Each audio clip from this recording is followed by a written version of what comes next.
नमस्कार, आप सभी का स्वागत है कृष्ण प्रज्ञा यूट्यूब चैनल में। क्या आप जानते हो देवता की पूजा करने से क्या लाभ होता है? बहुत ही महत्वपूर्ण प्रश्न है कि नास्तिक लोगों का भी ये प्रश्न हो सकता है कि हम देवता की पूजा क्यों करें, उससे क्या लाभ हो सकता है। अगर आपका कोई नास्तिक मित्र, अगर आपका कोई नास्तिक परिवार का सदस्य है, उनको ये वीडियो शेयर ज़रूर करना। और आपको भी इस प्रश्न का उत्तर अगर चाहिए तो भगवद गीता का 4 अध्याय का 12वां श्लोक जानना बहुत बहुत बहुत ही ज़रूरी है। चलिए देखते हैं क्या है वो श्लोक। हमारा श्लोक है ये।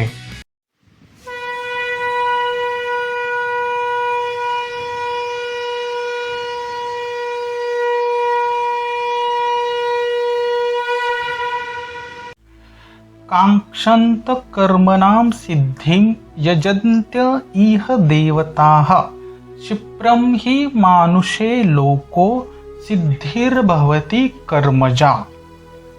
कांक्षतः कर्मणां सिद्धि यजन्त इह देवता क्षिप्रं हि मानुषे लोके सिद्धिर्भवति कर्मजा।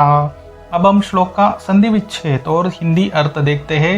श्लोक की पहली लाइन है कांक्षन्त कर्मणां सिद्धिं यजन्त इह देवता। संधि विच्छेद करते हैं कांक्षन्त कर्मणां सिद्धिं यजन्त इह देवता। यहाँ विशेष प्रकार की संधि नहीं हो रही है। हिंदी अर्थ देखते हैं। कांक्षन्त का अर्थ होता है चाहते हैं, कर्मणाम कर्म में, सिद्धिम का अर्थ होता है सिद्धि, यजंत अर्थात पूजा करते हैं, इह इन देवता की। श्लोक की दूसरी लाइन देखते हैं क्षिप्रम ही मानुषे लोके सिद्धिर्भवति कर्मजा। संधि विच्छेद करते हैं। दोस्तों यहाँ पे संधि नहीं हो रही है, जैसे है वैसे ही आएगा। सिर्फ सिद्धिर्भवति का संधि विच्छेद कैसे होगा? सिद्धि धन भवति। हिंदी अर्थ देखते हैं। क्षिप्रम का अर्थ होता है तुरंत ही, निश्चित ही। मानुषे का अर्थ होता है मनुष्य को, लोके संसार में, लोगों को। सिद्धिर्भवति का अर्थ होता है सिद्धि मिलती है। कर्मजा बहुत बार शब्द गया है ये, कर्मजा अर्थात कर्म में। तो आज हमने क्या देखा? भगवद गीता का 4 अध्याय का 12वां श्लोक देखा, संधि विच्छेद देखा और शब्दशः हिंदी अर्थ देखा। संस्कृत श्लोक सीखने के लिए बहुत ही महत्वपूर्ण है। क्या? संधि विच्छेद और हिंदी शब्दशः अर्थ। चलिए देखते हैं संस्कृत श्लोक कैसे पढ़े, श्लोक का हिंदी अर्थ क्या है।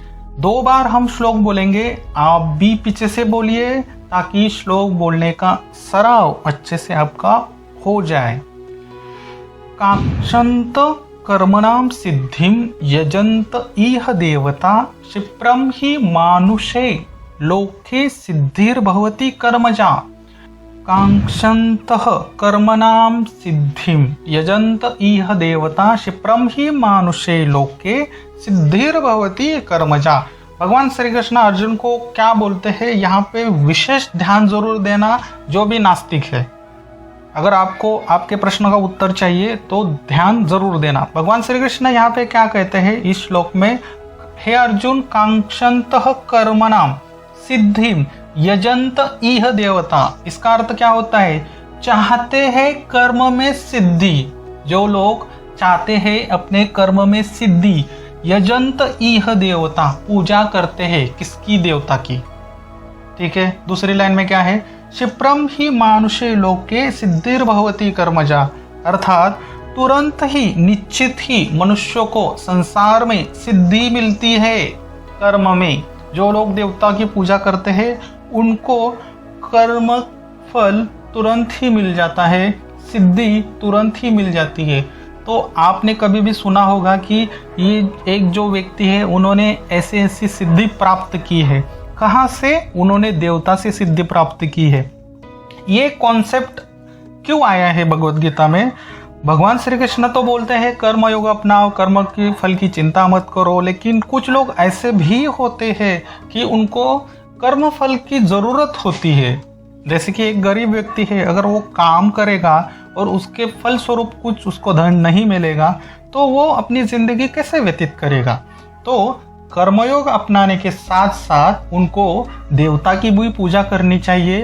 देवता की पूजा करने से देवता प्रसन्न होकर उसको कर्म का फल देंगे, उसको सिद्धि प्राप्त करेंगे। ठीक है, यही है अर्थ इस श्लोक का। इसलिए मनुष्य को देवता की पूजा करना बहुत ही जरूरी है।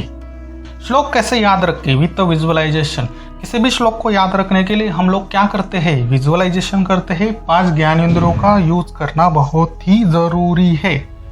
कुरुक्षेत्र की युद्ध भूमि पर है आप, मैं, भगवान श्री कृष्ण, बहुत सारे योद्धा है। भगवान श्री कृष्ण आपके प्रश्नों का उत्तर देने वाले हैं। आपने प्रश्न किया था, मैंने भी प्रश्न किया था कि देवता की पूजा हम क्यों करें। ठीक है, क्या हम डायरेक्टली भगवान विष्णु की, भगवान श्री राम की, भगवान श्री कृष्ण की, भगवान परशुराम की, जितने भी अवतार है भगवान विष्णु के, उनकी पूजा क्यों नहीं कर सकते। कर सकते हैं, हम उनकी भी पूजा कर सकते हैं। लेकिन रुकिए, लेकिन अगर आपको कर्म फल में सिद्धि यानी कि कर्म में कुछ फल चाहिए, आपकी इच्छा है, आकांक्षा है, तो आपको किसकी पूजा करनी होती है, देवता की। देवता कौन होते हैं, सूर्य नारायण है, जैसे कि चंद्र है, जैसे कि गणेश जी है, जैसे कि अन्नपूर्णा है, जैसे कि दुर्गा माता है, जैसे कि लक्ष्मी माता है। ये सारे देवता के कैटेगरी में आते हैं। पृथ्वी को भी माता मानते हैं। जो नदी होती है उसको भी गंगा माता बोलते हैं। उनकी भी पूजा करना बहुत ही जरूरी है। तो भगवान श्री कृष्ण यही कहते हैं, चाहते हैं जो व्यक्ति कर्म में फल सिद्धि प्राप्त करना चाहते हैं तो वो पूजा करते हैं किसकी, देवता की। फिर क्या बोलते हैं, तुरंत ही देवता लोग निश्चित ही मनुष्य को इस संसार में सिद्धि प्राप्त करते हैं। लेकिन दोस्तों मैं आपको एक बात बताता हूँ, यहाँ पे आप कर्म फल के बंधन में बंध जाते हैं। देखिए, जहाँ बेनिफिट है वहाँ पे कुछ ना कुछ तो राज जरूर रहता है। जो चीज़ हमें मिलती है उससे हम बंधते हैं।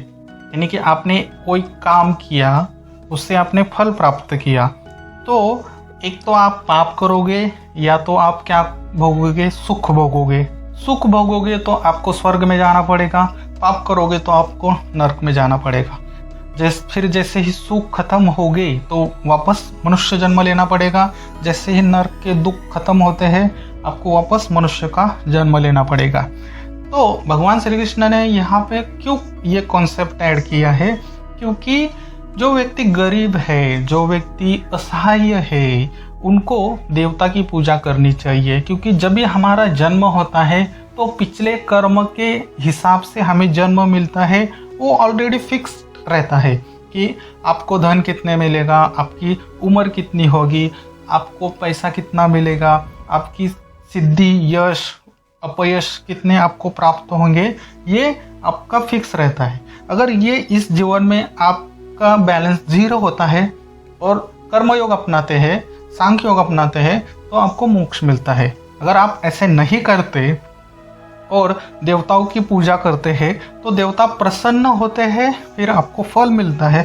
फल मिलेगा तो वही चक्र है, सुख दुख। तो सुख होता है तो क्या होता है, आनंद होता है, यानी कि वो आपका क्या हो गया, आप पुण्य मिलेगा, पुण्य मिलने से स्वर्ग, नहीं तो दुख, दुख यानी कि क्या, पाप, पाप मिलेगा तो नरक। फिर ये चक्र चलता रहेगा। ठीक है, आशा करता हूँ अच्छे से विजुअलाइजेशन किया होगा। बहुत ही महत्वपूर्ण श्लोक है ये।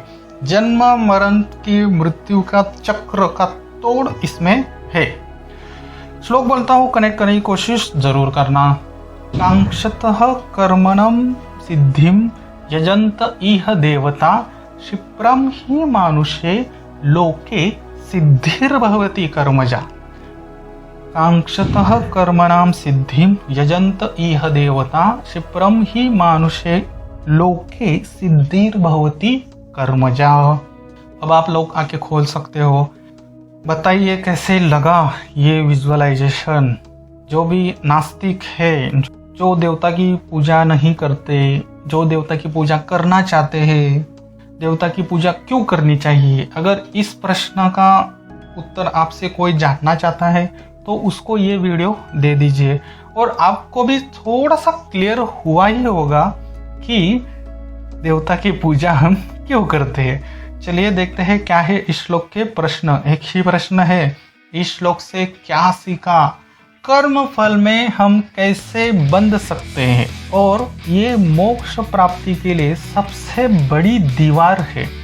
सिद्धि प्राप्त करना चाहिए, कर्म फल हमें मिलना चाहिए, देवता की पूजा तो हमें करनी ही चाहिए। लेकिन अगर जिस कर्म के फल में हम बंधने वाले हैं और मोक्ष के लिए अगर सामने दीवार खड़ी रहने वाली है, तो वो हम कर्म क्यों करें। मैं यहाँ पे ये नहीं बोल रहा हूँ कि देवता की पूजा नहीं करनी है, कर्म फल का भोग मत कीजिए, लेकिन इस पर आपके क्या विचार है कमेंट्स बॉक्स में कमेंट्स ज़रूर करना। इसका उत्तर भगवान श्री कृष्ण ने अगले 5-6 श्लोक में दिया है, वो हम कवर करने वाले हैं।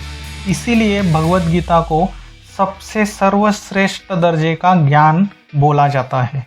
इसी तरह दोस्तों 700 श्लोक सीखना है तो कृष्ण प्रज्ञा यूट्यूब चैनल को सब्सक्राइब जरूर करना। चाणक्य नीति सीखना है तो चाणक्य प्रज्ञा यूट्यूब चैनल को सब्सक्राइब जरूर करना।